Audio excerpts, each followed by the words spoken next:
नमस्कार साथियों, आज हम आपको लेकर चलेंगे गुजरात की धरती पर, जहां हर साल सावन भादरवा के महीने में लगता है एक अनोखा मेला, तारनेतर मेला।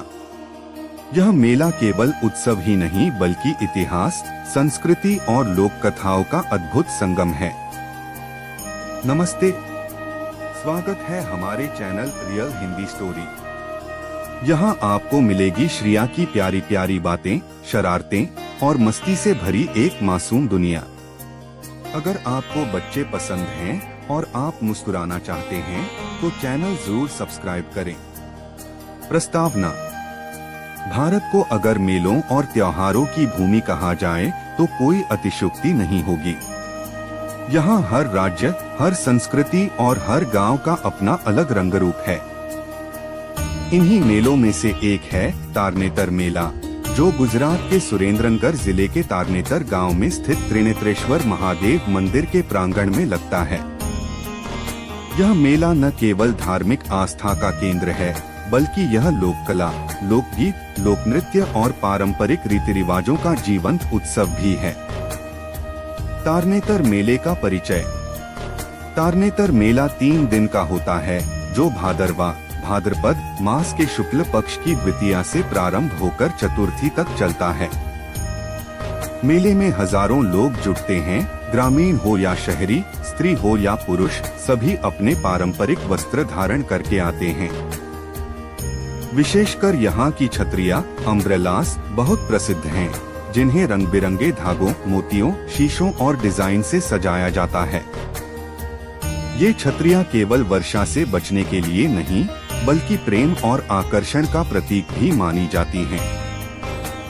ऐतिहासिक पृष्ठभूमि: तारनेतर मेले का इतिहास सैकड़ों वर्षों पुराना है।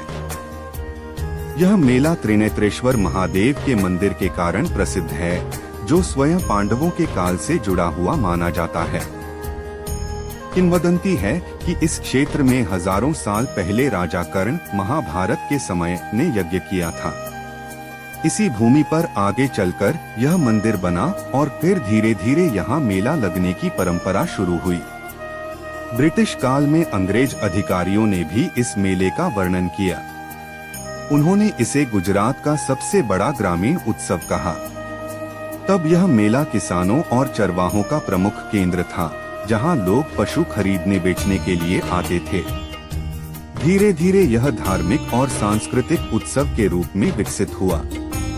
लोक कथा और महाभारत संबंध: तारनेतर मेले का सबसे रोचक पहलू है इसका महाभारत से संबंध। कहा जाता है कि यहीं पर द्रौपदी का स्वयंवर हुआ था। जब राजा द्रुपद ने अपनी पुत्री द्रौपदी के लिए स्वयंवर रचा, तो शर्त रखी कि जो भी धनुर्धर विशाल धनुष को चढ़ाकर घूमते हुए लक्ष्य को भेदेगा, वही द्रौपदी का पति बनेगा। इस प्रतियोगिता में कई राजा और वीर शामिल हुए, परंतु धनुष को केवल अर्जुन ने उठाया और लक्ष्य भेद दिया। इस घटना के स्मरण में यह क्षेत्र त्रिनेत्रेश्वर और यह मेला तारनेतर मेला कहलाया। लोग मानते हैं कि यही वह स्थान है जहां से द्रौपदी का जीवन नया मोड़ ले गया।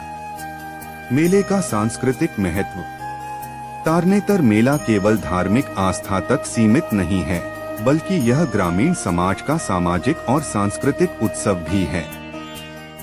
यहाँ गरबा, रास और होली डांस की परंपरा देखने को मिलती है। युवक युवतियाँ पारंपरिक परिधान पहनकर अपने कला और नृत्य का प्रदर्शन करते हैं। ग्रामीण कलाकार अपने लोकगीत, लोक कला और हस्तकला का प्रदर्शन करते हैं। यहाँ की छतरियाँ विवाह प्रेम का प्रतीक हैं। कई युवक अपनी पसंद की युवती को आकर्षित करने के लिए विशेष छतरियाँ सजाकर लाते हैं। इस प्रकार यह मेला प्रेम, उत्साह और परंपराओं का संगम है। वर्तमान स्वरूप और आकर्षण: आज के समय में तारनेतर मेला केवल गुजरात ही नहीं, बल्कि पूरे भारत और विदेशों तक प्रसिद्ध हो चुका है। यहाँ हजारों की संख्या में पर्यटक आते हैं। गुजरात सरकार इस मेले को सांस्कृतिक धरोहर के रूप में बढ़ावा देती है। मेले में लोक नृत्य प्रतियोगिता, पशु प्रदर्शनी, हस्तकला प्रदर्शन, लोकगीत कार्यक्रम और झूले बाजार लगते हैं। रात में पूरा मेला दीपों और रोशनी से जगमगाता है, जिससे इसकी भव्यता और बढ़ जाती है।